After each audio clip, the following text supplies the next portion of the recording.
Hello guys, good morning. तपाईँहरूको बिहानको सुरुवात केबाट हुँदैछ? मेरो चाहिँ बिहानीको सुरुवात टक्कसँगले मकै रुङ्नेबाट हुँदैछ है गाइज। त्यहाँ जुरुक्क उठा मकै रुङ, राति भएपछि बुवाले बदल दुख्नुहुन्छ। दिउँसभरि मकै सुगाले खाला भन्ने डर, राति भएपछि बदलले खाला भन्ने डर है। हाम्रो चाहिँ दिन यसरी नै गुज्रिरहेको छ। अब लगभग 1 महिना जति चाहिँ हाम्रो टाइम यसरी नै जान्छ।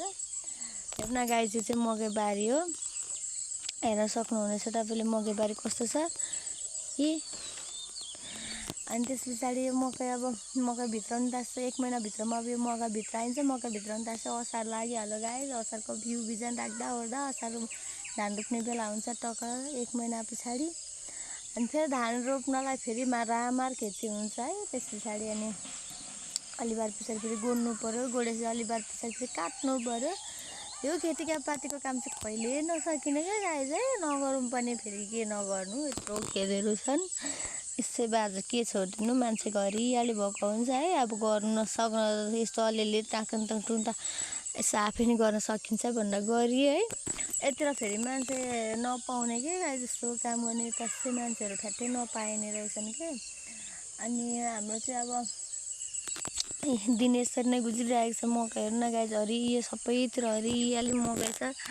अनि यो बाँसको टुप्पामा चाहिँ गाइज सुगा बसेर दिक्क लाउँछ क्या। टुप्पामा सुगा बस्छ। अनि दिउँसभरि सुगा रुङ्नुपर्छ। अहिले त त्यस्तो आउँदैन, हाम्रो चाहिँ भर्खर सुरु भएको, अन्त्यतिर चाहिँ आउँदैछ। अब अलि दिन पछाडि सुगाले दिक्क बनाउँछ। 2 जना बस्नुपर्छ गाइज। म चाहिँ आज एक्लै छु। अब अहिले दिउँसो पछाडि त मम्मी पनि आउनुहुन्छ अरे, किनकि हाम्रो त्यो घर देखिरहेकोतिरबाट त घर भन्दा यतादेखिबाट हो हाम्रो यो गाई सबै हो। अनि हेर्न गाई सुगा अनि यसरी सुगा आउँछ। अनि के बस्न पाउनु घरमा आनन्दले, बल्ल बल्ल लगाएको कमाइ है, गाह्रो छ। अब अझ यहाँ राति बँदेल आएर गाइस यो मकै गराम गुरुङ भाँच्छ। कतिवटा त हाम्रो लगभग भाँचे पनि सको। बुवा रातभरि आएर बुवा बस्नुहुन्छ, यो बँदेल हेर्नुहुन्छ। यहाँ ठुल्ठुलो जङ्गली बँदेल आउँदो रहेछ है। न पास लाएर मार्न सक्नु, न के गर्न सक्नु है। अनि यो कहाँ गाह्रो छ हौ हामीलाई आजभोलि। खेतमा बस्छौ, मकै रुङ्नु दिन। अब तपाईँहरूको दिन कसरी गुज्रिरहेको छ? हाम्रोतिर चाहिँ दिनरात पानी परेको छ। आज चाहिँ उब्रेको छ त पनि मौसम खासै राम्रो देख्दिनँ गाइज। आज मैले हेर्नु न, हाम्रो मकै रुङ्ने टाउवा, यो चाहिँ हामीले बुवाले छताल्नु भएको, यो चाहिँ बस्ने ठाउँ। भर्याङ पनि हेर्न सक्नुहुन्छ गाइज, हाम्रो भर्याङ चाहिँ मकै रुङ्ने टाउवा हो गाइज। हाम्रो निन्दा लाग्यो भने टक्कसँगले सिरानी हाल्ने, यो ओछ्याउने अनि सिरानी हाल्ने नि बस्ने।